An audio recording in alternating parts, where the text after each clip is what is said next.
Halo Gobbles, Ferry di sini, dan kali ini kita mau ngetesin lancar nggak sih main Genshin Impact di Tecno Spark 7 Pro. Ya mungkin udah agak telat, tapi seperti biasa antrian masih banyak banget. Jadi akhirnya gue baru kesempatan untuk bisa ngetes Genshin Impact di Tecno Spark 7 Pro. Nah, penasaran nggak sih seberapa kuat sih smartphone 1 jutaan di tahun 2021 ini ngangkat game yang mungkin, nggak tahu kenapa sepertinya nggak dioptimize di mobile, tapi dan again memang secara grafik ya dan segala macam-macamnya Genshin Impact tuh top notch banget. Ya udah, daripada berlama-lama, langsung saja kita cobain main Genshin Impact di Tecno Spark 7 Pro. Let's check it out!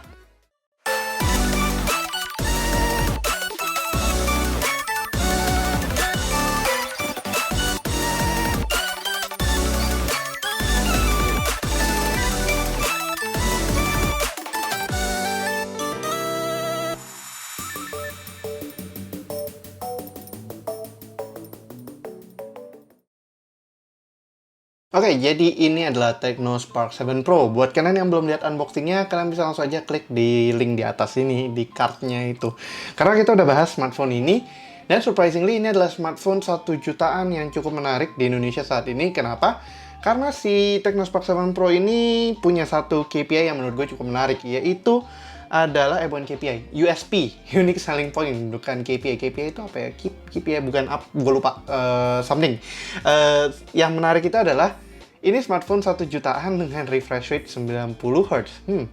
Jarang-jarang tuh smartphone 1 jutaan udah punya 90 Hz. Ya ada sih Realme, cuman waktu itu kalau nggak salah C17 kayaknya nggak 1 jutaan banget, dia 2 jutaan, tapi gue agak lupa deh.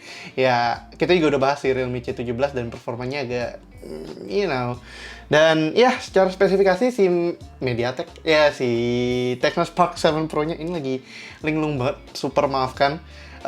Dia tuh ditenagain sama MediaTek Helio G80, jadi dia gaming banget ya hitungannya. Karena udah pakai chipset G series-nya MediaTek Helio G80. Walaupun memang kalau di 2021 I guess better ke G85, G95 untuk boost performance-nya lagi, atau Dimensity aja gitu, naikin jadi 5G kan jadinya menarik gitu kan. Nah, selain itu juga ini sekalian sambil nge-refresh spesifikasinya ya, si Tecno Spark 7 Pro ini punya 3 set of lenses buat kameranya. Yang pertama itu 48 megapiksel, tapi sisanya nggak penting. Karena sisanya itu secondary unknown camera dan third unknown camera, itu pun sudah ditulis sama GSM Arena dan kita cobain pun kayaknya nggak ada efek, nggak ada ultrawide, nggak ada makro. Jadi itu ini yang penting biar bisa promo, kita punya 3 kamera. Ya oke lah, silakan. Tapi flashnya tuh menarik, ada quad flash di sini. Cuman bukan quad flash yang two tone, cuman single tone aja. Di bawahnya tulisan AI, Spark, dan Tecno di sini. Nah, untuk OS-nya sendiri dia itu pakai HiOS 7,5 dengan Android 11, dan juga kalau nggak salah nih yang model kita punya itu, coba my phone, kita punya RAM 6GB dan storage 64GB. Agak pas-pasan, cuman not bad ya sebenarnya kalau mengingat kita sekarang udah pakai RAM 6GB di smartphone 1 jutaan. Dulu tuh 4GB di flagshipnya Samsung aja udah syukur, sekarang 6GB standar. Well, tapi itu juga pasti dengan plus minus ya. Salah satu plus minusnya, gue mau ngomongin software lagi sih. Plus minusnya kalau Tecno punya iOS tuh apps-nya bloated banget. Jadi lihat ini tuh ini tuh menu app tray apa sih namanya, gue lupa lah pokoknya itu. Tapi ada ads di sana sini.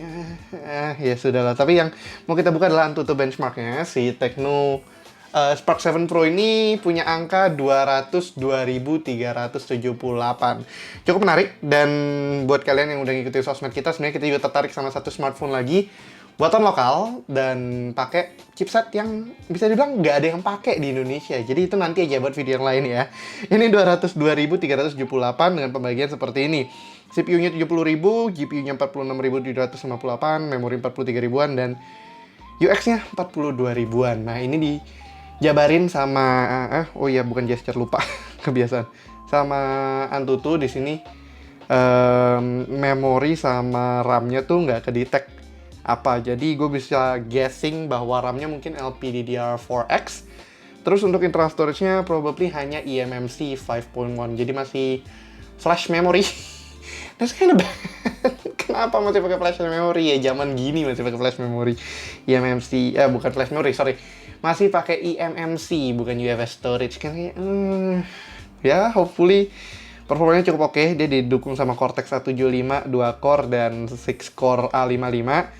Untuk GPU-nya dia pakai Mali G52, cukup mainstream di kelasannya mid-ranger, pakai MediaTek G80, G85 sama Snapdragon 700 series. Kalau nggak salah 710, 720 tuh masih pakai G52 juga, atau 710 doang, gue agak lupa. Banyak banget sekarang. Tapi GPU-nya ya ini, prosesornya dia pakai Helio G80. Ya, gitu aja sih, paling lupa mulu. Dia bukan gesture, astaga naga. Ntar brightness-nya agak naikin dikit. Notifnya nih Jisanji, oi, beda brand, ntar. Ya, tau lah ya apa ya. Anyway, jadi ini Technospark 7 Pro-nya, refresh-nya kurang lebih gitu aja. Dan ya, kita bisa coba cek si Genshin Impact-nya in terms of size. Kita sekarang masih di 1.6, belum 2.0. 2.0 tuh 21 Juli, jadi mungkin yang akan gue tes 2.0 itu adalah M3 Pro 5G. Alasan kita belum review M3 Pro 5G adalah karena kita belum nemuin yang Niji Sanji punya. Kita sih pengennya yang, ya ini lihat lah buku gue aja begini, jadi kayak pengen yang wibu dikit. Nggak wibu dikit tuh, wibu akut. Ya pengen wibu dikit lah, biar lebih beda dibandingkan yang lain. I mean, the purpose kita tertarik sama Poco M3 Pro pun itu karena Niji Sanji box-nya. Ya gitu aja. Tapi back to Technospark 7 Pro, dari tadi meleset mulu. Maaf ya again, yang gue bilang gue lagi agak linglung. Versionnya adalah 1.6.0296 bla bla, itu latest. Sekarang si eventnya itu ada event yang apa sih itu, yang di Golden Apple punya islandnya Klee, yang baru, yang event baru yang setelah Kabum Ball, terus Kazuha juga udah masuk. Nah, untuk storage-nya sendiri di sini udah mulai sesek sebenarnya untuk smartphone ini, karena secara total sekarang udah 10,3, kalau kelihatan nih 10,3 GB. Itu baru single language, yang berarti cuma Inggris doang, belum ada Jepang, belum ada Mandarin, jadi kita nggak install yang lain, cuma pure Inggris aja. Itu udah makan 10 GB. Nggak kebayang kalau 2.0 ntar masuk Inazuma, mungkin make a guess 13 GB. Dan ini tuh storage cuma 64, bakalan agak mepet banget. Tapi ada satu game lagi, yaitu kalau mungkin kalian tahu adalah Shingal SS atau Cinderella Girl Starlight Stage. Itu makan hampir 15 GB ya kalau nggak salah sekarang. Gue pun udah berhenti main karena dulu main storage-nya sesek banget. Tapi ya udah, intinya itu si Genshin Impact-nya. Dan kita sekarang bisa start aja Genshin Impact-nya buat lihat performa loot pertamanya sebelum akhirnya gue fire up performance tools-nya kita. Yang biasa kalian lihat di sini ada FPS-nya, terus ada counter FPS-nya juga di sudut kiri atas. Nah, ya kita mulai aja deh start Genshin Impact-nya.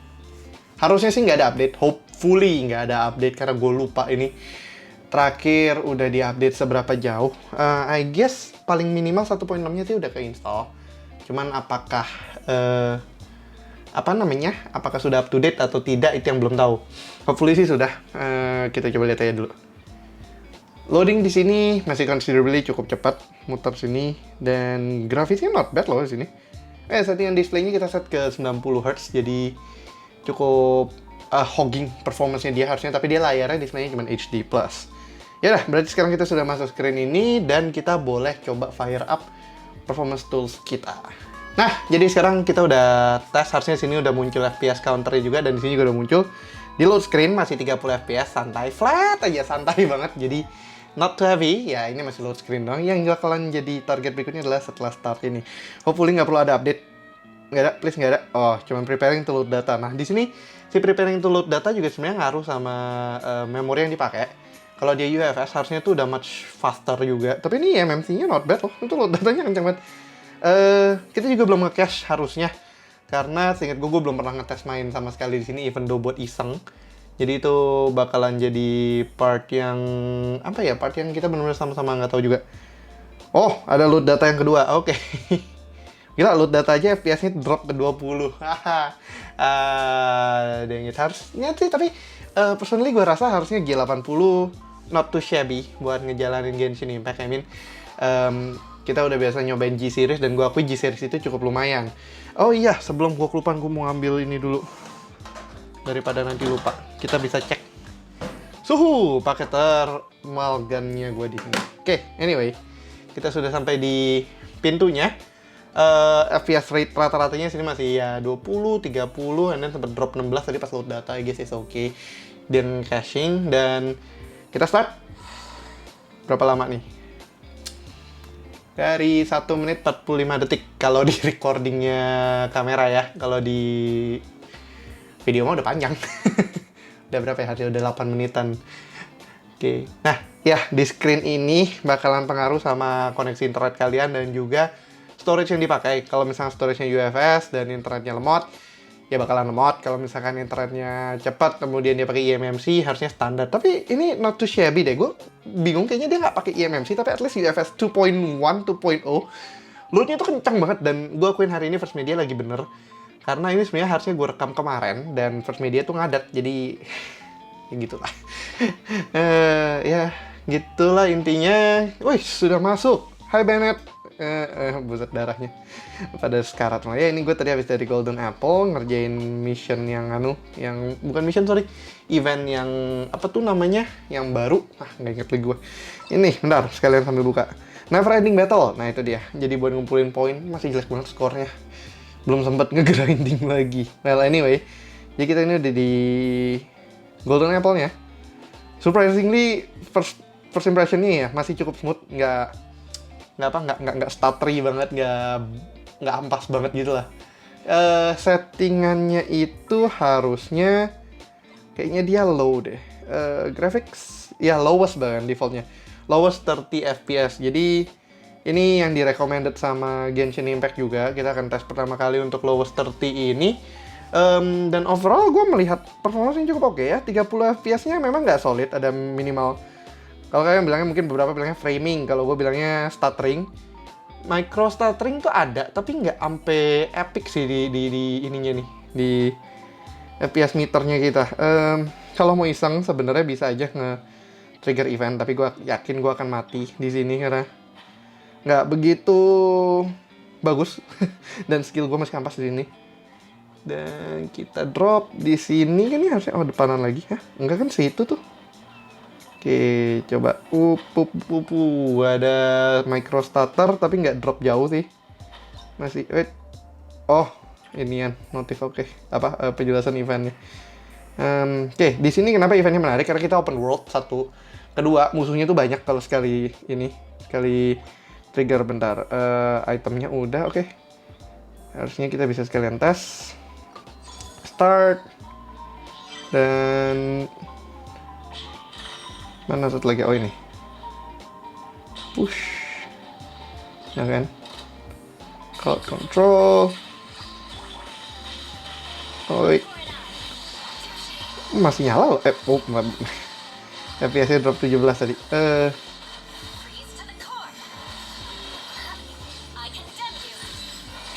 Kenapa slime-nya kebanyakan listrik? Sedih.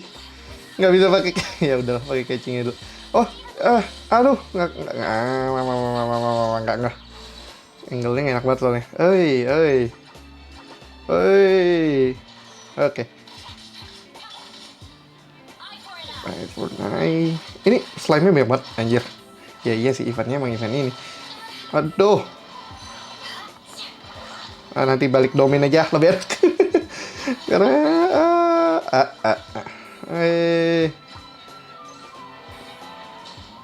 meleset. Dah, nggak ada powernya dong. Dah, bye-bye. Ya sudahlah, pokoknya itu gambaran singkat dulu aja. Kita akan kembali ke dunia asal ya, di Teyvat. Kita akan start dari Liyue, seperti biasa buat ngetesin beberapa hal. Itu iseng aja. Teleport currently disabled. Oh, iya kan lagi ngerjain event. I need to quit first. Wait, how to quit? Damn it, udah. Ini bukan pasukan gue yang biasa nih, jadinya bingung anjir. Pasukan biasa tuh kalau nggak di look, catching di Eula, kemudian kadang Venti, kadang Xingqiu. Ini bukan combo yang biasa. Ada Bennett soalnya habis mau nyoba ngerjain Abyss, nggak jadi tapi. Oh no.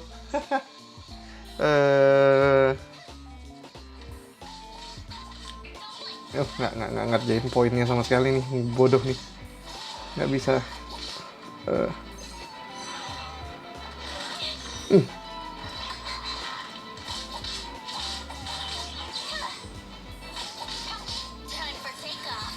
Mau nggak mau harus ngerjain dulu eventnya.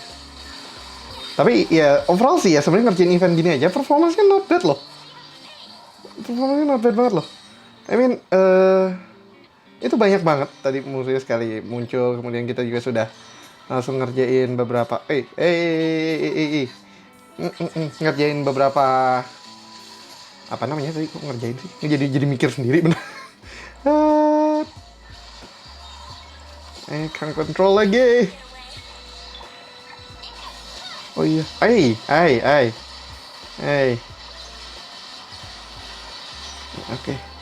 salah satu. Ya, biasanya masih solid banget loh. 30 micro drop ada, micro drop. Tapi wow. Aduh, ada kagak bisa dong. Ya, bodoh mode on. Bodoh mode on.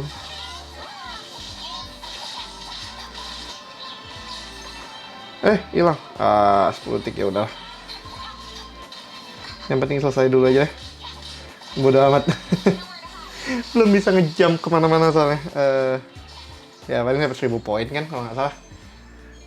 1026 ya udahlah. Lumayan buat primo doang. Kalau mau seriusin nanti buat dapetin yang lain-lain sih, kayak apa namanya? Oh, ini belum ambil ya. Udah kan, udah. Ya buat yang lain-lainnya, cuman ya nggak gitu ini dah. Dan tadi kita ngetesin event itu aja sih, gue bisa bilang ini lowest 30 FPS tersolid yang gue pernah lihat. Bener-bener flat banget di situ, not too shabby sih menurut gue segini.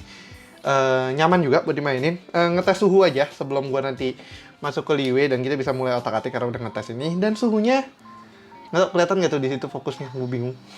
Nggak mau ngefokus kameranya. Oi, fokus oi.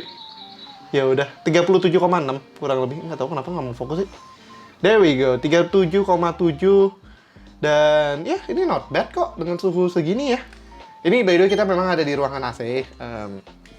Tapi menurut gua main selama itu tadi ngerjain event, banyak enemy-nya nge-spawn segala macam. 30 FPS tuh nice banget gitu loh. Dibandingkan ya performa biasanya yang agak empon-potan gitu kan. Not bad, not bad. Tuh, catching aja profit. Anyway, kita cobain ke Liyue karena Liyue ada satu target lagi yang kita biasanya pengen lihat, itu adalah bagaimana smartphone ini nge-handle town area-nya, terutama di Liyue. Sebelum ada Inazuma, karena Inazuma sepertinya lebih epic lagi ya in terms of size. Hopefully dia 2 kalinya Mondstadt, jadi kita punya tempat eksplorasi lebih banyak lagi. Dan kontennya harusnya cukup lebih beefy lagi ya. Oh ya, karena tadi ini kan kita udah ngetes lowest 30-nya ngelawan event, jadi kemungkinan gue setelah ini akan naikkan dia ke medium 30, medium 60, kemudian highest, dan tentunya terakhir buat ngetes pakai coolernya ini. Kenapa? Karena biar gak usah terlalu lama ngerjain lowestnya. I mean, I have to say lowest ini running smoothly banget. Ya di town area-nya sih ngedrop 2 FPS. Oh, sakit. Ya town area-nya sih sakit sih. Kita ke daerah senternya, tengah-tengahnya, sentralnya. Seberapa starter? Udah ngedrop banget ya. 23, 19, 18, 22 ya. Di situ udah ke render. Tadi ke rendernya berarti area sini. Not bad. Ya, standar lah. Lagi 80 tuh. Di sini kan masih kotak-kotak. Kita jalan ke sini. Sudah terrender, dan kalau deketin udah ke render sempurna juga. Dan ini not bad sih. I mean, gue sendiri jarang di daerah sini, jadi nggak perlu lama-lama banget di sini. FPS di sini tuh 21 FPS di town area-nya. Hopefully pas Inazuma rilis juga dia seginian di sini. Dan ini di lowest 30 FPS, jadi ya buat grinding aja, I guess it's okay sih segini. Not bad banget. Yaudah, oleh karena itu kita akan naikin dia ke medium 30 supaya bisa nge-test lagi performance lebih lanjutnya. Hopefully medium 30 masih bisa hidup ya. Masih bisa nyala maksudnya. Medium 30 udah langsung overclock. Oke, ini udah medium 30. Wuff. Bye bye. Oh iya, motion blurnya selalu lupa. Motion blur itu enak banget, gak tau kenapa. Kalau I guess kalau buat di smartphone ada betternya kalau motion blur itu defaultnya off aja ya MiHoYo. Kenapa? Karena makan performance hog-nya parah banget. Well, ya di UI-nya sih sekarang jadi 18 fps, tapi detailnya, ray of light-nya, segala macamnya itu udah much better. Dan kita bisa sampai 20 fps. Di smartphone 1 jutaan sih, gua rasa ya, belakangan MiHoYo udah mulai mau optimize lagi. Yang bilang MiHoYo cacat nih bikin gamenya, mendingan buat PC, bla bla bla bla. No. 1.6 gua akuin ini tuh udah improvement banget buat beberapa model smartphone. 870 udah lancar banget, woi. Ya G80 pun masih oke. 22 fps, tadi kan 24 ya. Kehilangan 2 fps di town area-nya sih ya guys, is okay. Dan ya udah, kita cobain medium 30 ini ngelawan samsak favorit kita. Seperti biasa, gue again not sure ini apakah jempol gue atau apa. Oh ya, mungkin untuk itu let me introduce you guys to something new. Sleeve. ini sebenarnya gue mau beli yang Realme punya, cuman karena nggak dijual-jual, I guess nggak ketemu, gue beli yang FlyDigi aja. Bentuknya sama, by the way, bentuknya sama dan barangnya sama. Ini nggak tahu lebih ngaruh nggak sih? Hopefully lebih ngaruh sih. Belum pernah gue pakai juga, ini actually first time juga buat kalian ngelihat gue ngetes si jarinya ini. Anyway, kita tes samsak favorit kita. Oh ya, ganti dulu EULA-nya karena sudah dead. Belum kita anu juga. EULA kita ganti dengan D-Look. Itu nggak apa-apa, Bennett aja buat recovery. Kian gue nggak gitu main combo-combo yang kayak ini. By the way, nggak nyaman ya ternyata kalau ada something else di jari. Gue kira bakal membantu banget, ternyata not really. Coba kita pemanasan dulu di sini. Ini medium 30 ya, by the way. Wait. FPS-nya ngelawan Monster Overworld 20 fps, 19 fps, not bad. Ini open world-nya dan kalau yang biasa ngomong kayak, wah rumputnya nggak kerender, lihatlah ini rumput, woi. Ini ada rumput kok, rumputnya masih ada, masih muncul. Aduh, kacamatanya turun. Ya, ayo udah kita tes samsak favorit kita aja biar nggak terlalu lama. Terjunlah D-Look, terbang. Ini kayaknya nggak gitu, gua nggak gitu berasa ngaruh make finger glove ini. Gua mengharapkan kayak, oh bakalan something new banget gitu, ternyata tidak. Oh. Coba kita tes. Ulti. Wow, masih kuat cuy. Ini medium 30. Ya, catchingnya sih nge-lag sih.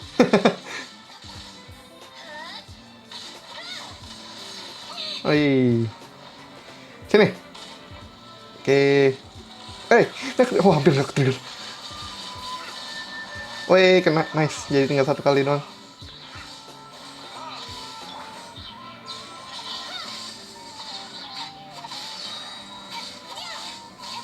Woi, udah, bye-bye. Medium 30, ini medium 30 ternyaman yang pernah gue mainin sih. Microstator banyak banget, itu sampai 20-an FPS doang sebenarnya, 19. Tapi masih oke banget. Even gue yang buat daily main di ROG Phone 3, gue masih approve dengan performa segini sih untuk medium. At least kalau mau yang grafiknya bagusan dikit, nggak terlalu burik. Kalau low kan burik, lowest bahkan itu kan burik banget katanya. Ya udah, mediumnya sih masih playable banget. Tadi tuh 20 FPS karena sekalian aja satu set sebelum gua restart si kameranya biar nggak overheat.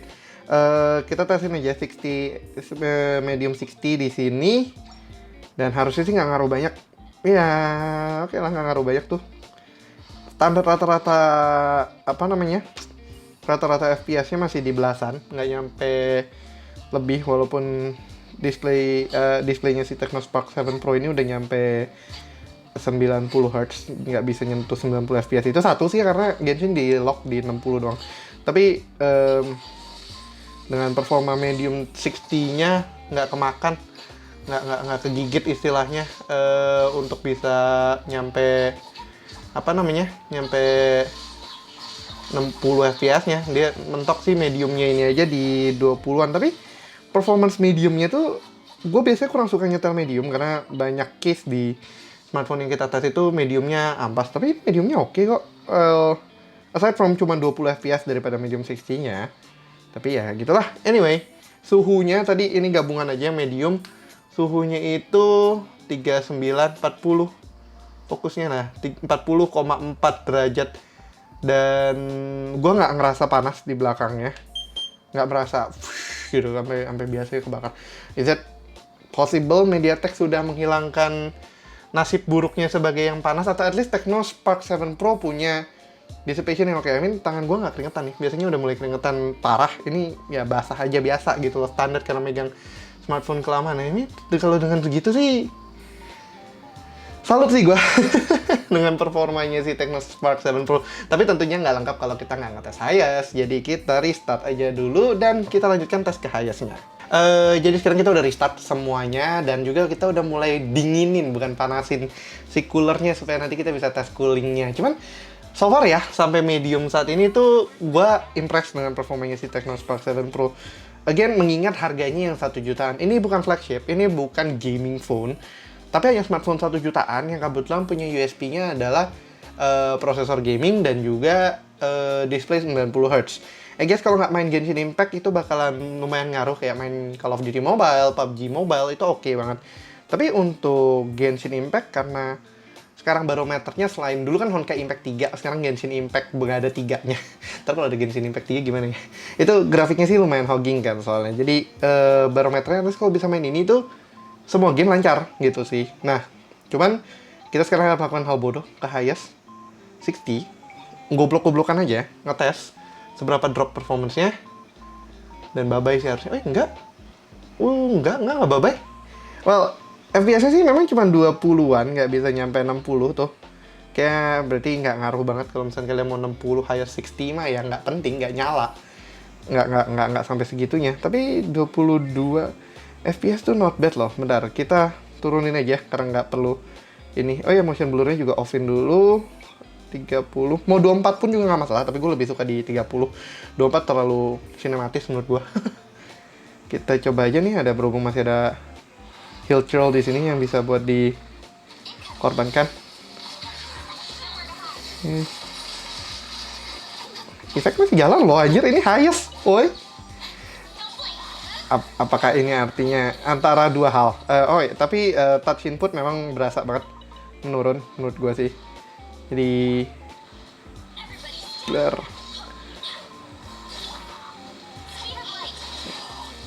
masih nyala gitu loh maksudnya. Even ini Hiace tuh masih nyala. Well, kalau dengan kayak gini sih kita bisa tes satu hal lagi. Kita akan masuk ke domain pakai Hiace 60 ini. Ini nice sih kalau beneran bisa se-smooth itu. 30 fps di maps dapat. Cuman ya kita tes aja dulu deh nih di UE ke town area-nya apakah gimana performanya. Well, drop-nya sih lebih banyak dibandingkan sebelumnya. Tapi kalau gue lihat dari meternya sih segitu mah ya standar lah gitu loh, standar stuttering Genshin. Ini kayak main Genshin di Mi 11 pakai 888 awal-awal. Ini grafik sih naik banget. FPS di town area-nya 12, 10, 15, well belasan doang sih. 16, 15. Ya kalau mainnya casual mah segini oke ya anjir. Itu keren-keren di situ masih sama, tapi lihatlah lightingnya, dan ini malam hari. Dan not too shabby. Ini Helio G80 doang loh, bukan 90 atau 95. Not too shabby dan bukan Dimensity. Gua akui Dimensity jauh better sih performance dibandingkan Snap 700 atau G series-nya MediaTek. Ya, dapat belasan FPS doang memang, tapi belasan FPS-nya ini cukup stabil. I guess Hiace pun masih bisa dihajar. Dan dengan kemampuan G80 plus harganya cuma 1 jutaan ke Tecno Spark 7 Pro mah sedap sih. Anyway, kita masuk aja ke domain. Masuk ke domain yang bisa kita tes. Nah, kenapa gue pilih domain ini? Karena kalau kalian ada yang lihat di M62, Galaxy M62, Kita ngetes di sini tuh domainnya ngaruh juga buat ngetes kemampuan memorinya. Dimana Cicin Mage dan musuh-musuh lainnya tuh delay munculnya. Nah kalau ini nggak delay, ya not bad gitu loh. Not too shabby again. Not too shabby, that's nice.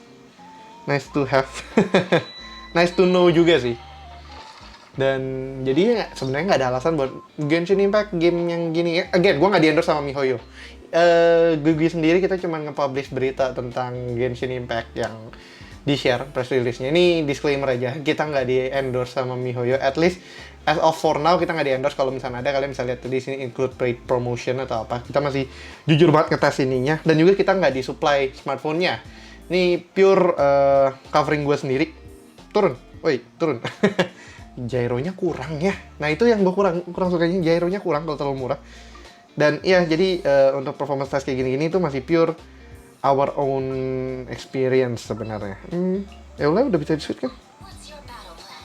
Oh ya udah. Oke, anyway kita bisa start aja. FPS-nya masih 30-an, turun 20-an, di loading 3. Not bad. Not bad lah segini sih. Nanti kita akan take thermalnya lagi ya habis ini. Anyway, kita bisa start di sini biar enak. Kadang gue butuh makan. Kita ganti dulu itemnya. Key item biasanya. Place bukan, ngapain?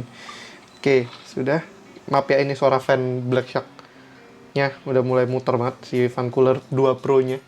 Kita start dan nah, tuh nunggu kan. Tapi nah, Cicin Mage terakhir banget.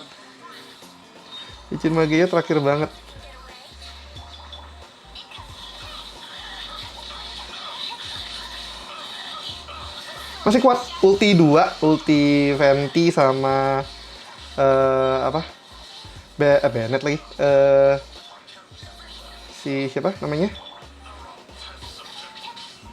Lupa gue namanya kok tiba-tiba. Venti sama Catching, kenapa lupa aja.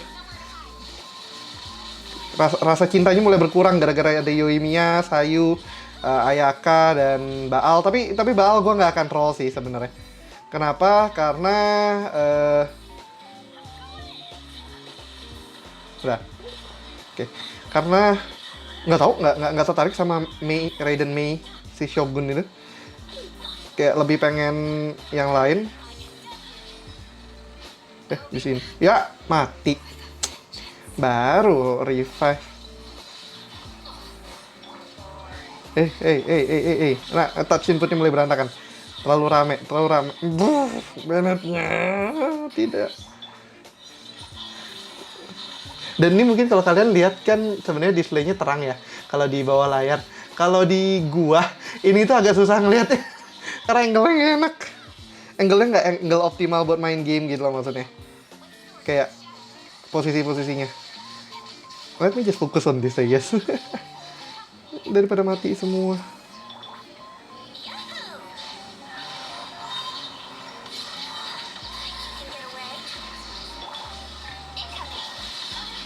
Nah, mulai berasa ngedropnya.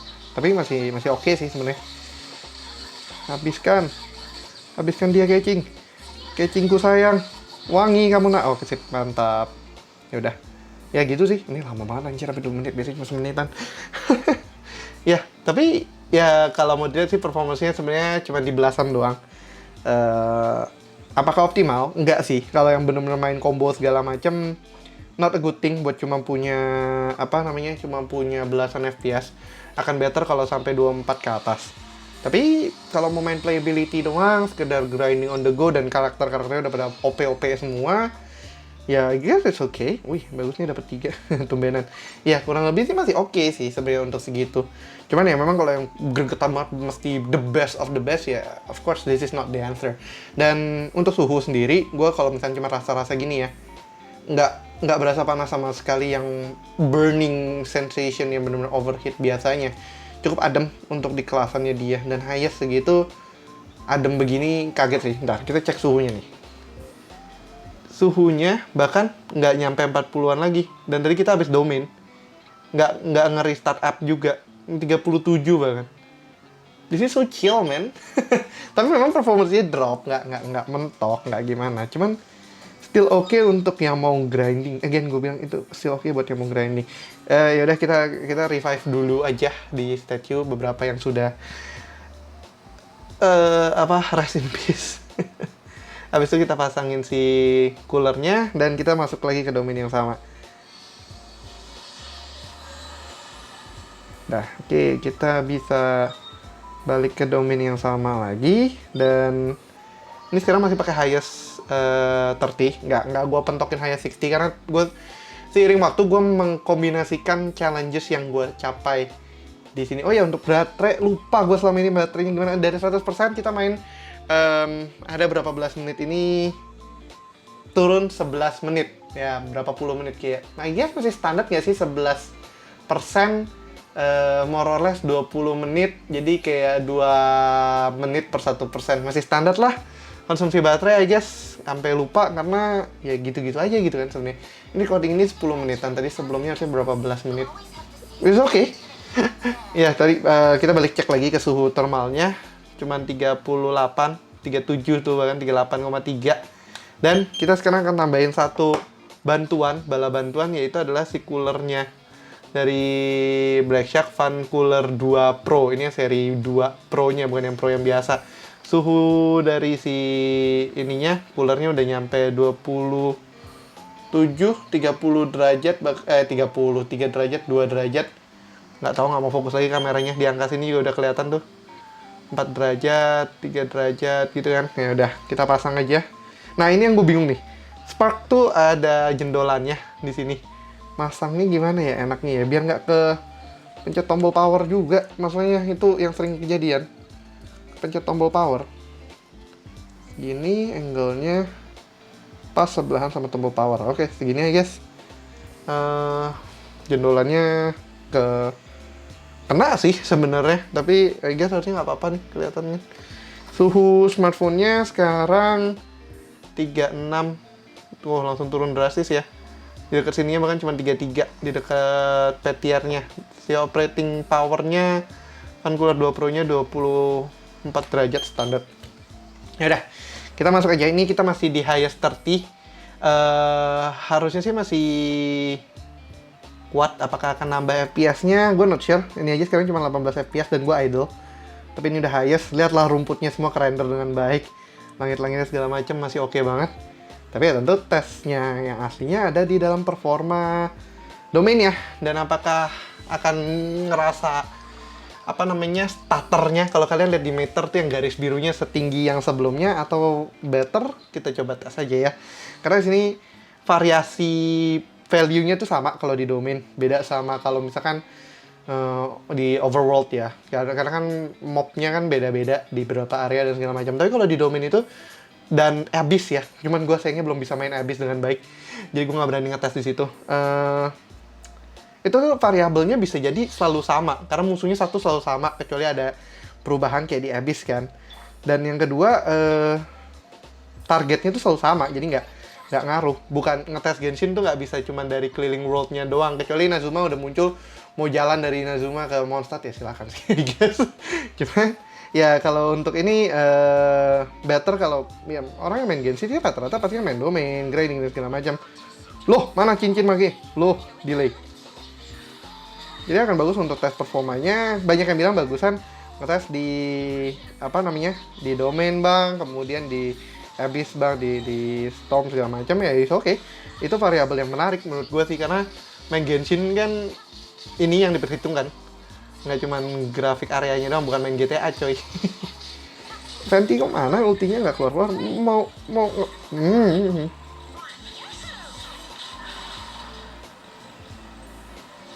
Wah, Fenty-nya mati, kawan-kawan. Ini reaction inputnya koneksi normal dan segala macam, tapi bye-bye. kualat nih, maafkan saya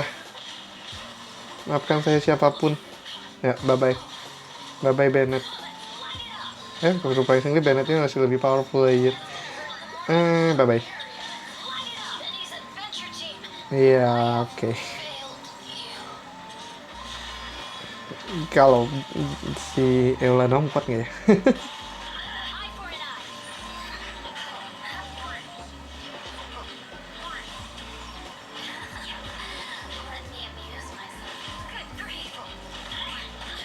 Eh,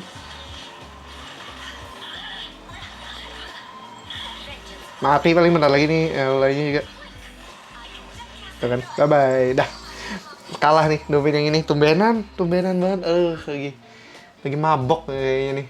Ya sudahlah, leave Domain saja dulu. Kita leave dulu saja dan ya FPS-nya sih rata-rata masih di belasan aja.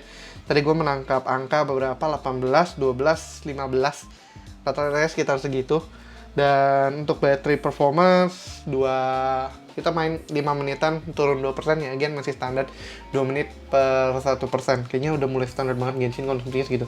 Nah untuk thermal sendiri suhunya ini 34 derajat bahkan. Nggak nyampe 40 pakai Fan Cooler 2 Pro. It's nice to have Fan Cooler Pro series tuh a nice cooler to have buat kalian yang main game menurut gue sendiri. Dan ini gue pakai by daily. Fan Cooler 2 Pro ini nice banget. Fan Cooler Pro biasa juga oke. Fan Cooler basic juga lumayan, tapi akan much better kalau kalian bisa ngambil yang Pro sebenarnya. Well, anyway, biar ada satu angka yang lebih valid lagi buat tes yang ini, buat sekalian satu kali lagi closing, kita akan coba ngelawan si samsak favorit kita lagi, si Cryo Regis 9. Karena for some reason, kayaknya itu jauh lebih stable, termasuk ininya. Dan minusnya, kayaknya ini karena efek cooler juga. Sensitivity-nya ngedrop banget. Dan FPS-nya cuma di 13-14 doang, ini pas hujan. Ngedrop banget pas 13-14. I mean it's okay ketika main di lowest dan segala macamnya, tapi kalau main di highest not recommended sih.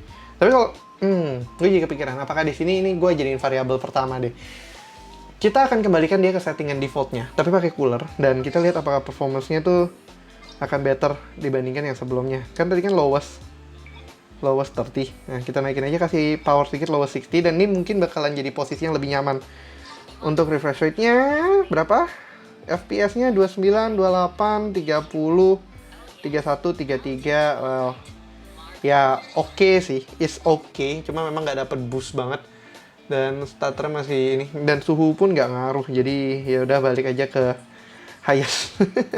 Goblok-goblokan kan soalnya. Highest aja. Dan ini surprisingly sih highest for now. Menurut gue masih cukup oke untuk sehargaan segini. Kayak nggak ngedrop terlalu jauh, karena memang starting point dia bukan 30 tapi belasan.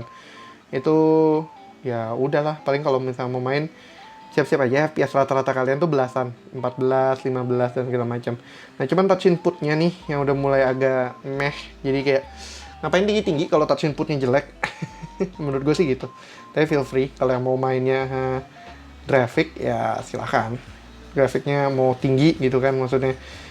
Tapi kalau mau nyaman, I guess low pun nyaman.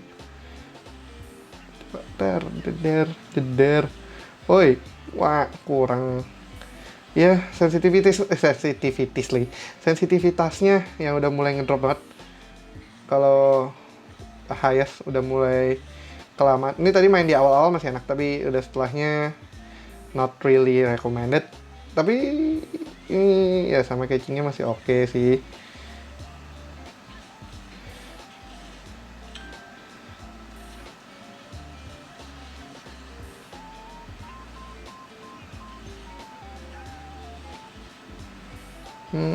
Nggak seberuntung tadi lagi inputnya. Ngaruh banget soalnya.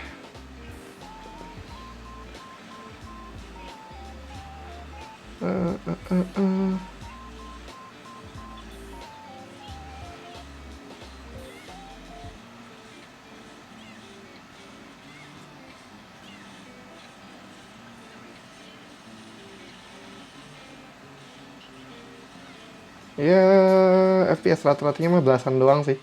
Kayak mungkin medium bakalan much better untuk dimainin. Karena, mati dong catchingnya. Yalah, Fenty. Saya berikan kamu kesempatan. Nggak jadi. Ini udah yang penting kelar aja dulu deh. Kok sisa dikit gitu nggak ngefek, what? Dah. Ya udah selesai. Oke. Original resin. Ya FPS belasan awal-awal sih enak, cuman seiring waktu I guess nggak bisa berjalan terlalu lama. Ini kita main sekitar 10 menit aja udah ngap-ngap banget. Yang gue permasalahkan sih sebenarnya sensitivitasnya. Yes, gue memang pakai glove tadi, tapi di medium tuh enak. Jadi I guess that's not a problem. Apakah itu masalah screen-nya? Mungkin. Apakah itu masalah hitnya? Harusnya sih enggak, karena nih kita by the way udah nambah lagi 2% berkurang, nambah 4 menitan. Jadi itu rate-nya masih sama ya, 2 menit per 1% standarnya. Untuk suhu sendiri memang udah adem banget di sini, 34, 35 deket kameranya tadi. Di dalamnya sini bahkan cuma 30 kurang, 28 sekarang malah. Power operatingnya 28,6, 27,3 is okay. Dan suhu si fan cooler 2 Pro-nya pun 10 derajat, it's like very very low. Nah, apakah cooler juga mempengaruhi? Sangat mungkin. Tadi kan variabel kita soalnya di highest 30 fps, nggak pakai cooler masih lebih mending, masih bisa dimainin. Tapi tadi ketika pasang cooler, variabelnya langsung agak berubah. FPS rata-rata pun kalau di highest 18 fps, which is still okay buat yang mau main sekedar grinding aja. Tapi kalau mau yang hardcore ya jangan. Mendingan main di lowest. Gitu aja sih. Oke, gue akan merapikan semuanya dulu sebelum akhirnya memberikan kesimpulan. Oke, ya, jadi kurang lebih tadi tes Genshin Impact kita di Tecno Spark 7 Pro, bener ya namanya Tecno Spark 7 Pro, yang dibekalin sama MediaTek Helio G80, Mali G52, dan juga display sampai dengan 90 Hz. Nah, dia panelnya memang cuma HD+, jadi mungkin itu juga cukup berpengaruh sama grafik yang perlu di-render. Dan overall performance-nya sebenarnya gue impressed dengan harganya si Tecno Spark 7 Pro ini. Harganya buat kalian yang belum tahu adalah 1,799 juta, like it's very affordable. Ini bener-bener di budget mid-low end class banget. Tapi kalau bisa ngangkat Genshin Impact, at least untuk sampai level playability oke buat nge-grinding, bukan sampai nge-hardcore, I guess. Untuk beberapa player itu passable. I mean, kalau misalnya mau bilang, mungkin AR-nya terlalu kecil ya, gue kasih tau aja AR gue sekarang 55, setengah jalan mau ke 56, lama banget, ya ampun. Dan gue lumayan sering main juga Genshin-nya, jadi karakter-karakter base-nya juga udah lumayan gue kombinasikan sedikit-sedikit. At least nggak ampas-ampas banget lah gitu, nggak start banget gitu loh. Dan untuk gue sendiri, apakah gue mungkin akan main di Tecno Spark 7 Pro in case nggak ada smartphone lain? Kalau kepepet banget ya, gue akan main di lowest 30 fps. Itu sweet spotnya banget si Tecno Spark 7 Pro. Tadi itu main lumayan have fun, lumayan enjoyable juga. Dan performance-nya sih, I have to say not bad. Meternya nggak gitu jaggy juga, kalau kalian bisa sambil refer di FPS counternya, nggak jaggy banget, nggak stutter banyak banget. Masih oke lah, masih nyaman banget untuk main event sekalipun. Nah, cuman variabel-variabel ini bisa berantakan nanti ketika 2.0, dan gue nggak tahu apakah masih punya si Tecno Spark 7 Pro ini pas 2.0 buat ngetes lagi atau enggak. Tapi for now di 1.6 masih cukup ngangkat. Mungkin MiHoYo juga sudah mulai merapikan mereka punya performance issue dan segala macamnya untuk kasih performance yang jauh lebih baik untuk banyak smartphone. Beberapa smartphone yang kita tes belakangan ini di mediumnya kacau, tapi highest 30-nya tuh playability-nya sangat tinggi. Dan standarnya low 30, lowest 30 itu udah sweet spot banget rata-rata buat main. Ya makanya passable banget sih kalau untuk main. Cuma buat hardcore player yang mau highest 60, skip, jangan ini. Ini bukan buat highest 60. Buat medium, sorry, kesel. Buat medium 30 itu juga masih oke. Medium 60 nggak bakalan ngangkat, sayang sama FPS-nya sama hogging memorinya, nggak perlu lah sampai 60 FPS. Tapi yang penting matiin motion blur, di medium pun masih oke banget.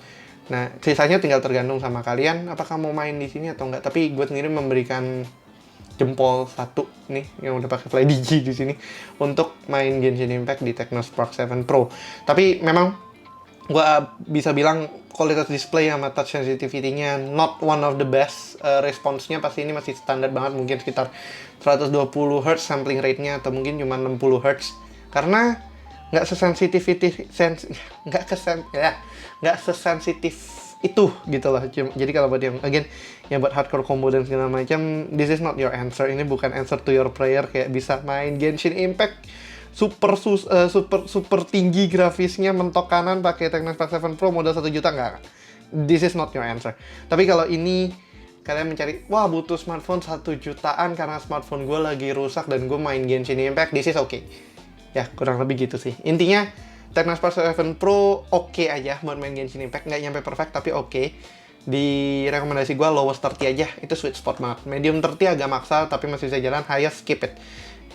Playable masih playable sebenarnya, dan mungkin tadi juga karena hampir sejam kita main itu baru ngaruh. Tapi kalau mau highest, I guess nggak recommended sih. Better stay di lowest 30 fps atau medium 30, that's okay. Ya dah, nggak usah terlalu lama-lama lagi, itu kesimpulannya tentang Technospark 7 Pro buat yang tertarik mau beli. Tentu aja link pembelian ada di kolom deskripsi di bawah, termasuk kalau kalian mau beli, kayaknya gue akan masukkan linknya Vancooler 2 Pro juga dan si FlyDigi Finger Glove ini just in case ada yang mau. Atau kalau yang mau buku, nanti gue coba share juga kalau possible. Buku light novel, ini light novel yang gue belum selesai baca kebetulan. Oregairu 4 kan ya? Oh ya 4, habis itu yang 5 nantinya. Ya dah, sekian dulu untuk video kali ini. Kalau kalian suka videonya, jangan lupa untuk kasih like, share, dan tentunya yang belum subscribe bisa klik tombol subscribe di bawah, serta aktifkan lonceng notifikasi biar kalian gak ketinggalan sama video kita berikutnya, termasuk ngetesin Genshin Impact di beberapa smartphone kekinian yang rilis di Indonesia, dan gua rasa lumayan banyak yang pengen lihat performanya gimana. Kalau misalnya kalian juga ada request, bisa coba tulisin aja di kolom komentar di bawah, atau punya pertanyaan juga silahkan tulis di kolom komentar di bawah. Gua akan coba jawab semaksimal mungkin. Jangan lupa juga untuk follow sosial media kita di Instagram, TikTok, Twitter, dan juga Facebook di @guigui.com. Dan kalau yang mau baca berita juga kita punya website media portal, itu guigui.com. Gue juga salah satu editor di situ. Ya, yang mau baca-baca update tentang anime, manga, games, dan segala macam bisa langsung ke website kita aja. Ya udah, sekian dulu untuk videonya. Oh ya udah kalau ya. Ya udah, sekian dulu untuk videonya. Ingat kalau misalnya kalian bisa nggak keluar rumah, nggak usah keluar rumah. Kalau kalian perlu banget keluar rumah atau misalnya emergency atau segala macam, ingat jaga jarak aja, pakai masker yang banyak, jaga kesehatan, jangan tidur malam-malam mulu, jangan kalong kayak gue ini. Jam berapa? 5:53 PM. Kok ngaco ya? Ini udah jam 12 malam di sini. Ya, jaga kesehatan lah semaksimal mungkin ya, karena pandemi COVID-19 I guess belum akan meredah sampai at least Indonesia bisa ketemu 4.000 case hariannya lagi. For now, kita lagi berasa kayak PSBB pertama atau ya semi lockdown lah buat bilangnya. Ya deh, intinya stay safe, stay healthy, yang biar nggak stres main Genshin Impact aja, ya. Ya, stay safe, stay healthy, and have a nice day. Ferry dan Technospark 7 Pro dan juga Ella, favorit gue. Signing out. Bye-bye.